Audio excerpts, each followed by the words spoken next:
She wore it like this. She wore it like that.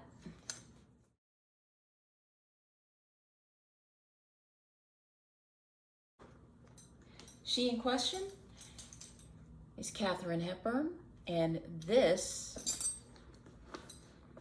was her handbag.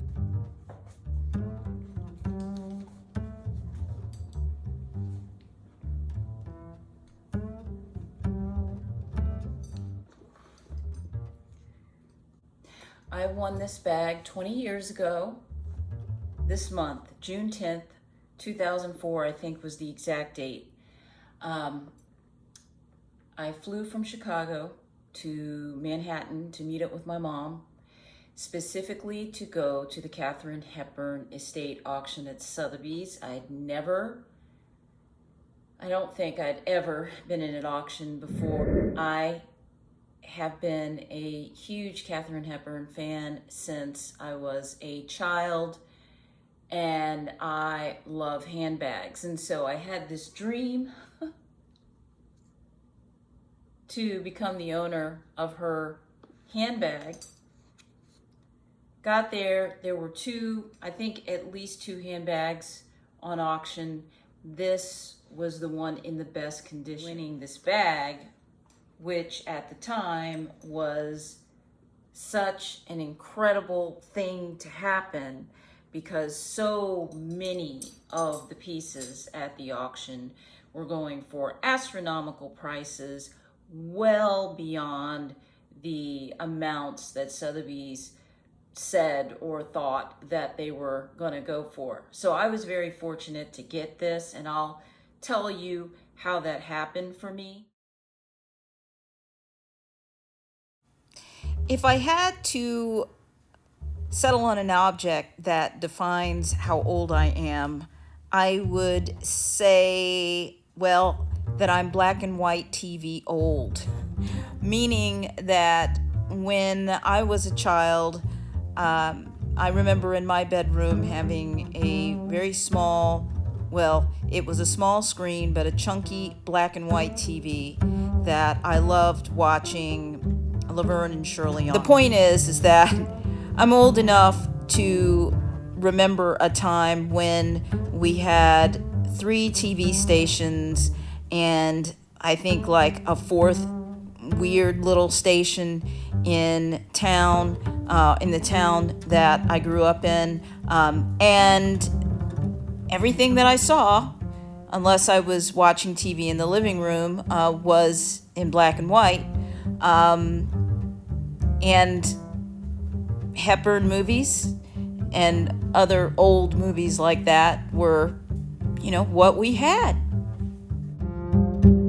Hepburn to me was singular. She was fierce, independent, just absolutely stunning, and I just loved her. Her persona, everything about the movies she was in captivated me. And the one that really spoke to me, believe it or not, even though I was just a little kid, was Adam's Rib, which is a Spencer Tracy Hepburn film. I'm not going to go into any detail about it, but suffice to say that that movie was everything to me for a long time.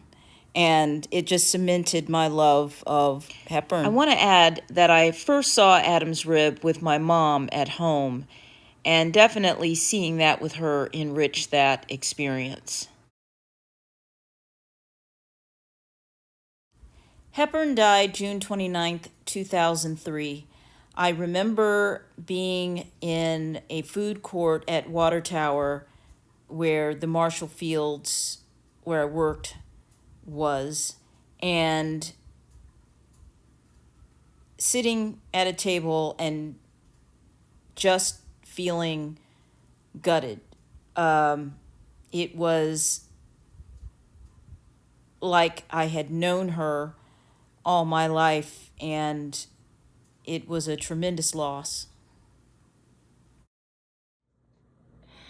At that time in my life, I had been a writer for an alternative publication, But at the time that I won the bag, I was primarily working at Marshall Fields, which was an incredible experience in and of itself. But I was working there. I was a top salesperson, or so I was told, and I was also freelancing. That's basically what I was doing at the time. I really wasn't making any money. Actually, to be quite honest, I was making more money selling clothes at Marshall Fields than I had when I was writing for an alternative weekly. I was doing a lot of artistic exploration. I was taking photography classes, going to theater. As I look back on it, that trip was more significant because of, well, the surrealness of winning the bag, but also sharing that experience with my mom. My mom and I went to Sotheby's the day before the auction. We saw the lots. Sotheby's had it open. You could just walk through and see everything that was going to be up for auction, including the bust of Spencer Tracy that Katharine Hepburn had made, that apparently she traveled with for years after he died. And it was something like the size of just a little bit bigger than a golf ball. And it was crazy because it would wind up going for $316,000. But my mom and I, we both held it. And, so we saw so many things from her life. It was like a living museum. Later that first day, we went into Manhattan. Actually, we made, I guess you could call it a pilgrimage, because we went to Hepburn's home in what they call Turtle Bay. 244 is the number. I don't remember the exact name of the street, but that was the house number. And my mom and I took pictures. I got to stand right in front of Hepburn's old door.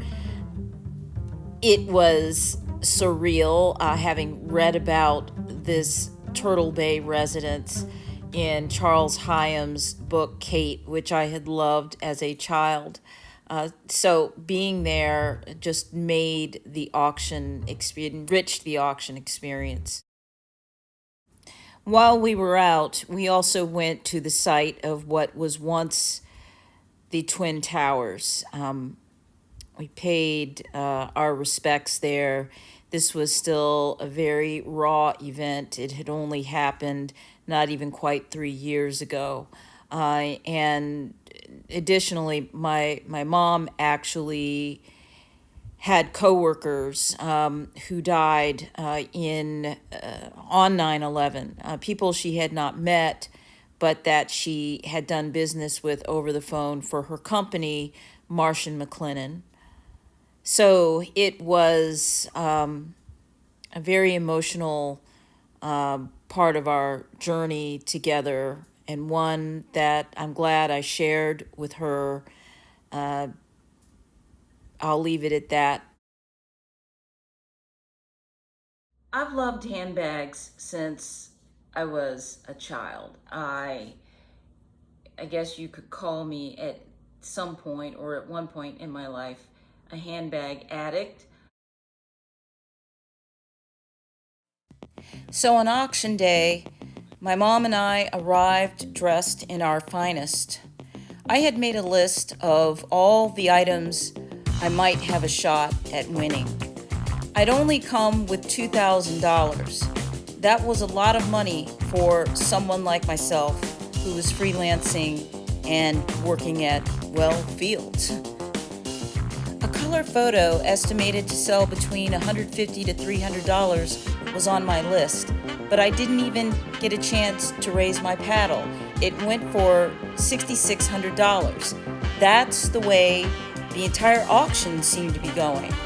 The last thing on my list was the handbag, and I worried that I might not even get that. The auctioneer asked $1,100. The next thing I knew, he was saying $1,500. That was the most I could bid, because they added a buyer's premium of 20%, which would take it to $1,800, and then I think it was New York sales tax on top of that. I put my paddle up on the $1,500. Then the auctioneer said $1,500. Again, I started shaking. I won the bag. The Sotheby's catalog showed that Hepburn had carried the bag at least as far back as 1955. Now I would carry it into the future. If you're curious, the auction had been estimated to bring in $1 million. It brought in more than $5.85 million.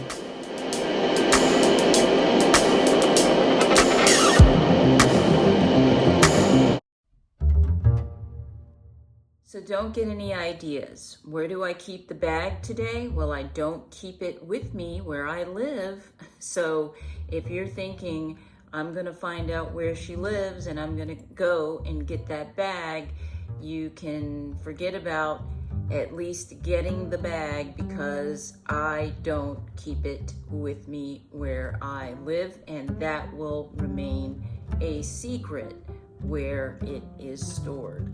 But it is a piece of American history. She had, I think, a number of bags that were similarly styled. Now, whether this is the exact one that she used in a few of the movies that I've seen where she's been carrying a bag that looks like this, I don't know if it is. She's also seen carrying this bag or a bag like it in Pat and Mike with Spencer Tracy. A later film actually would be Laura Lansing. No, is it Laura Lansing Slept Here? No, Mrs. Delafield Wants to Marry, which I saw about 2 months ago, and I was surprised to see it looks like she's carrying this bag or one very similar to it. And then in Guess Who's Coming to Dinner, her niece, Katharine Hepburn, carries the same style bag, but I think it's white. So I'm pretty sure that was probably Katharine's bag that she probably loaned her for the film. I've actually worn it maybe once, I think, in my life. And that was the year or so that I won it. At the time, it made me feel like $1 million. It was such a crazy feeling to just casually carry this bag in Bloomingdale's, which is what I remember, just walking through the store with the bag on. But now, it's so great to have it, but it's a bag. It's a material item. And it really is the memory of the trip, the memories of going to the auction with my mom, walking through all of the lots, seeing these pieces from an historic American life. That's what sticks with me. That's what is rich to me, just recalling having that experience and sharing it with someone else, and that someone else being my mother. That trip ranks as one of the best of my entire life. It's right up there with the first time I went to Paris and being in Chicago last year and running the Chicago Marathon. One of the things that I miss in terms of old Hollywood is that old Hollywood, the films that they made were very well crafted. And that craftsmanship, I think, is what makes the difference.